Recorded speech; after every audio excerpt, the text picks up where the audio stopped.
Hallelujah. ನೋಡ್ರಿ, ಅಬ್ರಾಮನನ್ನ ದೇವರು ಒಂದು ಪರೀಕ್ಷೆ ಮಾಡ್ತಾನೆ. ಇಸಾಕನನ್ನ ಏನ್ ಮಾಡ್ದ?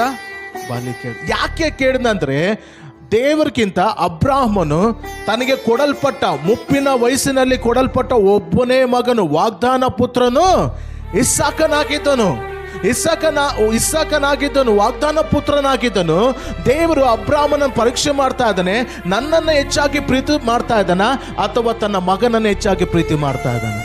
ಹೌದಾ ಇಲ್ಲ? ಯಾವಾಗ ಹುಟ್ಟಿದ್ದಾನೆ ಇಸಾಕನು ಅಬ್ರಾಹ್ಮನಿಗೆ? 100ನೇ ವರ್ಷದಲ್ಲಿ, ಮುಪ್ಪಿನ ವಯಸ್ಸಿನಲ್ಲಿ ದೇವ್ರು ಏನ್ ಮಾಡ್ದ? ಅಬ್ರಾಹ್ಮನಿಗೆ ಒಂದು ಮಗುವನ್ನು ಕೊಟ್ಟ. Hallelujah, hallelujah.